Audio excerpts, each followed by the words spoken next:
Hello and welcome to the channel that covers everything where health technology meet. Today, a review of the Fitbit Charge 5 after 10 days of use. Now we're going to kick this off by talking about some of the basics you get with using a Fitbit product. From there, we're going to talk about what's new with the Charge 5 over the Charge 4, and then wrap up the video with what I've noticed from this, good and bad. So let's go ahead and get started.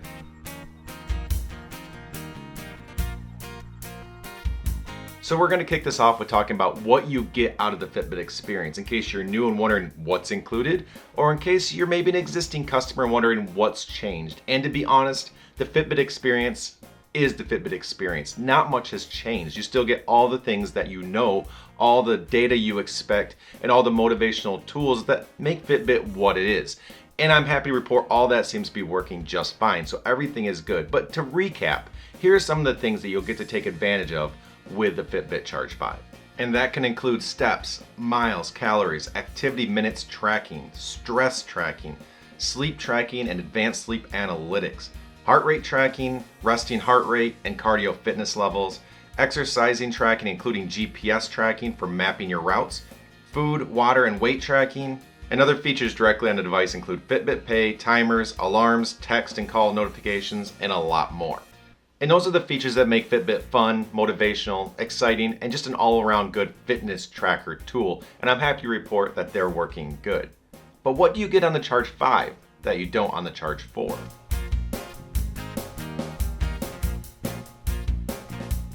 One of the first new features you're going to notice is a readiness report, and this actually isn't available yet, so I can't show you, but it's coming soon. And it reminds me a lot of what Whoop offers. Basically, it takes a look at your previous day's sleep, how hard you worked, things like that, and it tells you what you should be able to tackle on your current day, so you know if you should really push yourself or try to get more out of that day, or if you need to take it back and have more of a rest day and recoup for future days. So just a readiness report to kind of gauge where you're at so you know what you're capable of. Next, the screen on the device is improved by quite a bit, so I'm going to cover that in my good and bad section coming up here soon, so stay tuned. Another feature that's coming soon but not available yet is an ECG scan, so you'll be able to learn about your heart health, get alerts and things like that. This falls into the bucket of things that a lot of people probably won't use too much on the Fitbit, but for those that do feel like that's a benefit for them or something they want to keep track of, will be very beneficial.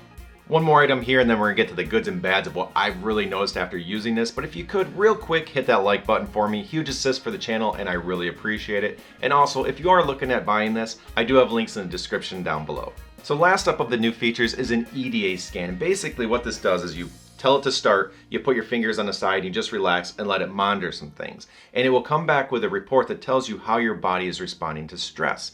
And a lot of people might look this over and say, I don't need that, that's not a feature I want out of a fitness tracker. But stress is something that's becoming much more known about and the impact it has on our health. So the ability to track that and better understand how your body is handling that could be a nice feature. Maybe not for everybody, but it is something kind of nice that you can do that and get a measurement out and better understand what your body's doing.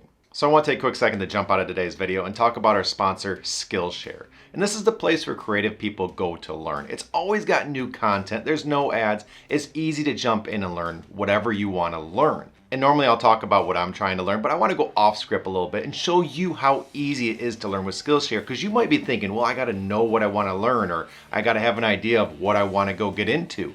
But with Skillshare, it's so easy and it guides you and gives you ideas on what you might want to learn. So let me show you how simple this is real quick. So when you sign up for Skillshare, the first thing it's going to do is say, what categories are you interested in? It's going to give you lots of fun options. And once you select the options that you are interested in, it's going to build video ideas for you. So you then get to scroll through and realize how many different things there are you can learn and things that you would have never even thought about. And you'll be able to go tackle those new skills and have those at your disposal. And not sure now's the best time to get started? Well, the first 1,000 people to use the link in my description will get a 1-month free trial to Skillshare Premium. There's no better time.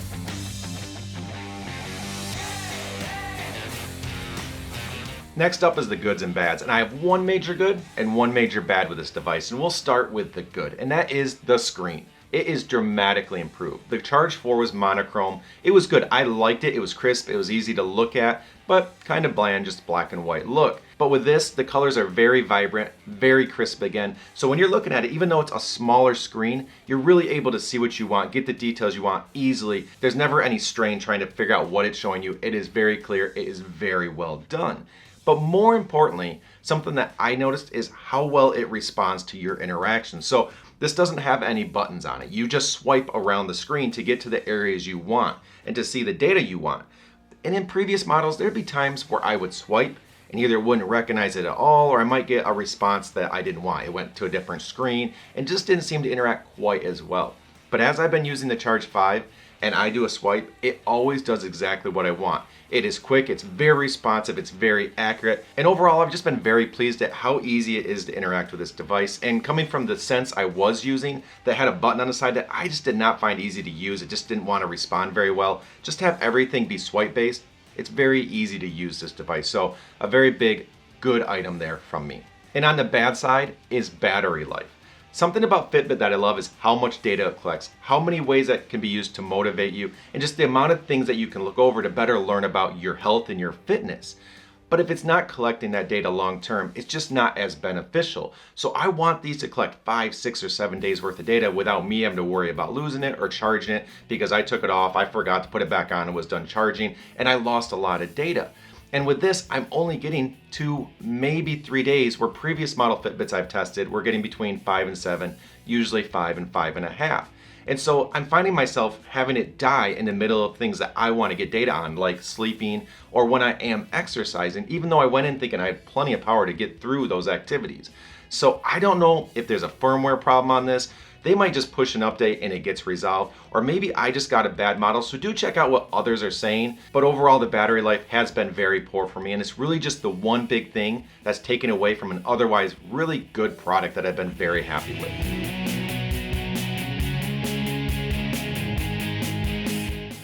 So to summarize this video and provide my recommendation, overall, I've been very happy with this. I like the improvements. Some of the features that are new aren't things that I'll necessarily take advantage of, but they might be nice for some people. I do love the screen. That is a major advantage for me. But unfortunately, the battery life is a big negative. So I find myself in a situation where if the battery life continues to be bad on this and it isn't something that's going to be fixed and other people are experiencing the same, personally, I would actually look at going back to the Charge 4. I was very happy with that. It's very close to this model. The big difference for me being that the screen is in color, but I didn't think that was a big deal. While I do love the screen on this, the Charge 4 was clear as well and I was able to use it well. So personally, what I would recommend to you is take a look at the features that this has. If any of those stand out and you're like, I gotta have that, well then the Charge 5 is for you. And I have loved this product, so I think you'll enjoy it as well. But if the battery issues don't resolve, you might want to consider looking at the Charge 4. I had very good success with that. I really enjoyed using it, and it basically provided the exact same experience as this one minus those features that we've covered. So both models could be the right option for you, and the Charge 4 might let you save a little bit of money if the Charge 5 features don't stand out. So hopefully that helps you out. But again, don't forget to hit that like button, link to the product in the description down below, subscribe to stay on top of everything where health technology meet, and until next time, here's to a healthier you, and have a good one.